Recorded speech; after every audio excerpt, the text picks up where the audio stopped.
Hello મિત્રો, શેરબજારની વાતોમાં કાલે બજાર ખૂબ ઘટ્યું છે અને કાલે એક સામાજિક પ્રસંગ હતો કુટુંબમાં, એના કારણે વિડીયો બનાવી શક્યો નહોતો.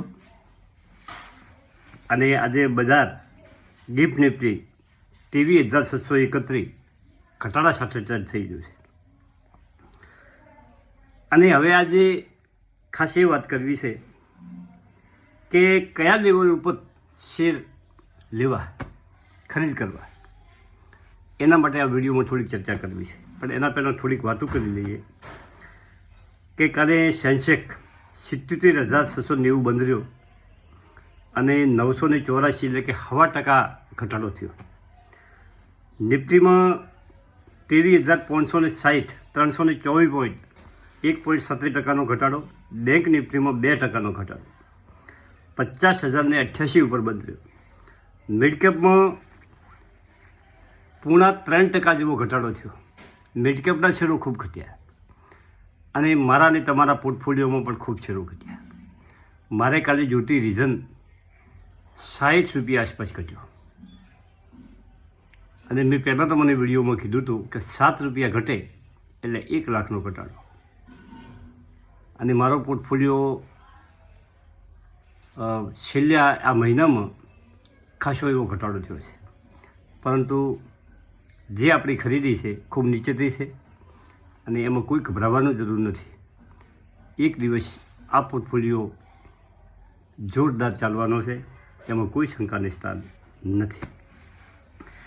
એફઆઈસીએ 2503 કરોડની વેચવાલી કરી. ડીઆઈ કાલે 100,145 કરોડની ખરીદારી કરી. એફઆઈસીએ સ્ટોક ફ્યુચરમાં 2,475 કરોડની ખરીદારી કરી અને ઇન્ડેક્સ ફ્યુચરમાં 1,875 કરોડની વેચવાલી કરી. કાલે ઘરેલું ફંડોએ જોરદાર ખરીદી કરી છે, પરંતુ એફઆઈસીની સાથે સાથે રિટેલ રોકાણકારોએ પણ કાલે ખૂબ વેચાણ કર્યું છે. મિત્રો, હવે સરકાર ઓના માટે વિચારી રહી છે. આવનારા બજેટમાં ઇકોનોમી ચલાવવાવાળા મિડલ ક્લાસ વર્ગ અને નોકરિયાત વર્ગોને બજેટમાં મોટી રાહત અને ગિફ્ટ આપવાનું સરકાર વિચારી રહી છે. જે ઇકોનોમી છે ભારતીય ઇકોનોમીની, એ મિડલ ક્લાસ વર્ગ ચલાવી રહ્યો છે. એ મોટો વર્ગ છે, વિશાળ વર્ગ છે અને એની ખરીદ શક્તિ વધે તો ઇકોનોમીને બૂસ્ટ મળે, ઇકોનોમીને વેગ મળે. એના માટે સરકાર વિચારી રહી છે. બજેટની થોડીક વાત છે, પરંતુ અત્યારથી સરકાર એના માટેનો પ્લાન કરી રહી છે. મિત્રો, હવે જે એક મહિનામાં એફઆઈસીએ ઓક્ટોબર મહિનામાં એફઆઈસીએ કુલ 1,14,000 કરોડની વેચવાલી કરી હતી અને નવેમ્બર મહિનામાં આજ સુધી 1લી તારીખથી 13 તારીખ સુધી 27,784 કરોડની વેચવાલી કરી છે અને કુલ વેચવાલી 1,42,000 કરોડની કરી છે. મિત્રો, એક મહિનામાં એફઆઈસીએ 3 એવા સેક્ટર છે કે એમાં ખરીદારી કરી છે અને 14 એવા સેક્ટરો છે એમાં મોટી વેચવાલી કરી છે. જે વેચવાલી કરી છે એવો 3 સેક્ટરો મોટો કયા છે? ઓઇલ અને ગેસ, ફાઇનાન્શિયલ સર્વિસ અને એફએમજી. આ 3 સેક્ટરો અને બાકીના બીજા સેક્ટરોમાં વેચવાલી ખૂબ કરી છે, 14 સેક્ટરો. હવે જ્યારે ખરીદી કયા સેક્ટરોમાં કરી છે? NSDLના વકડા મુજબ હેલ્થકેર, પાવર અને મીડિયા, આવા બજારમાં પણ આ 3 સેક્ટરોમાં એફઆઈસીએ ખરીદી કરી છે અને એમનું સ્ટોક, એનું હોલ્ડિંગ વધાર્યું છે. મિત્રો, જે શેરોમાં ખૂબ તેજી થઈ હતી તે શેરો ખૂબ ઘટ્યા અને હેલ્થકેર, પાવર અને મીડિયાના જે આપણે 5 શેરો છે એના ઉપર તમે ટાર્ગેટ રાખી શકો છો. હેલ્થકેરના નેક્સ્ટ હેલ્થકેર, ફોર્ટિસ હેલ્થકેર, યથાર્થ હોસ્પિટલ, યુરોકેર ટેકનોલોજી અને વિજયા ડાયગ્નોસ્ટિક.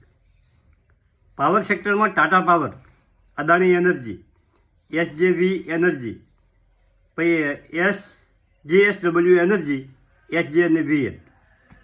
અને મીડિયાના સેક્ટરો છે ન્યૂ દિલ્હી ટેલિવિઝન, સન ટીવી નેટવર્ક, PVR ઇન્ડેક્સ અને ટિપ્સ મ્યુઝિક. હવે કયા લેવલ ઉપર ખરીદી કરવી એની ચર્ચા કરવી છે. મિત્રો, ખરીદી કરવાનો સમય, થોડા પૈસા નાખવાનો સમય આવી ગયો છે.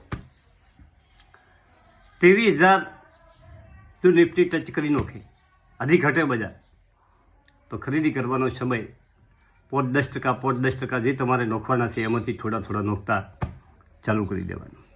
અને કેવા શેરોમાં નોખવા એની ચર્ચા આપણે આગલા વિડીયોમાં કરવાની છે. કે આવી કંપની, આ સેક્ટરમાં તમે પૈસા નોખશો તો તમારા પૈસા બની જશે, 100% પૈસા બનશે. કાલે એક મારા મિત્રને અમે પ્રસંગમાં મળ્યા હતા. એમનું કહેવું છે કે પેની સ્ટોક 4-5 સારા બતાવો. અને આપણા ગુજરાતીઓને પેની સ્ટોકમાં ખૂબ રસ છે.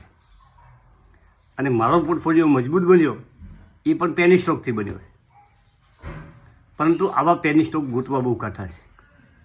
અને ભવિષ્યમાં કેવા ચાલશે એ 100% કશું કહેવાય શકતું નથી. એટલે રિસ્કવાળો હોય છે ખૂબ. પેની સ્ટોકમાં ખૂબ રિસ્ક હોય. જો પૈસા બની જોઈએ તો ઢગલો બંધ પૈસા બની જોઈએ છે. અને પૈસા ન બને તો તમારા પૈસા 0 પણ થઈ શકે છે.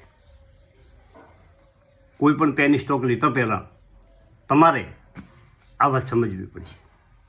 આ શેરબજાર છે. શેરબજારમાં ચારી ખરીદી આવે, ચારી વેચવાલી આવે, અને તમારો સ્ટોક જ્યારે ગગડી જાય એ પણ કોઈ ખબર ના પડે.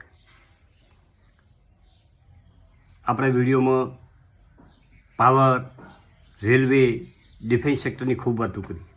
લોકોએ જમકર ખરીદી કરી, સારા શેર લીધા, અને એમને પ્રોફિટ પણ હતું, પણ એ પ્રોફિટ બધું ધોવાઈ ગયું છે. પરંતુ મિત્રો, તમે કોઈ ચિંતા કરશો નહીં. આવા સમય ઘણી વખત આવેલા છે. તમે તમારા શેરો પકડીને બેસી રહો. તમારું નુકસાન પૂરું થયા પછી તમારો શેર દોડવા મળશે. તમે તેજીમાં જે હતા એનાથી તમારી સવાઈ તેજી થઈ જશે. આ અનુભવની વાત છે. 2020માં કોરોના વખતે સારા શેર મફતમાં મળતા હતા. 50% ઘટાડો થયો હતો. આજે પણ ઘણી કંપનીઓ 35-40% ઘટાડો થયો છે. આવી મજબૂત કંપનીઓ જેનું સેક્ટર સારું છે, જે મજબૂત કંપનીઓ છે, જેના ફંડામેન્ટ મજબૂત છે, એવી કંપનીઓને પકડી રાખવાની છે મિત્રો. અને એવી કંપનીઓને નીચામાં જેટલી આપણી શક્તિ છે એટલી. અને શક્તિ બહાર કોમ કરવાનું નથી મિત્રો. શેર બજારમાં શક્તિ જેટલી છે એટલી જ વાપરવાની છે. ધારો કે તમારા પાસે જેટલું ભંડોળ હોય અને એમાંથી તમારે શેર બજારમાં જેટલા પૈસા નોખવાના છે એટલા જ નોખવાના. નવા આઘા પાછું કરીને કોઈ શેરમાં પૈસા નહીં નોખવાના. આ તો બજાર છે. એનાથી પણ વધારે ઘટી શકે છે, અને ઓછી પણ પાછી તેજી આવી શકે છે. આવું બધું બજારમાં ચાલતું રહેવાનું. થેન્ક યુ, આભાર.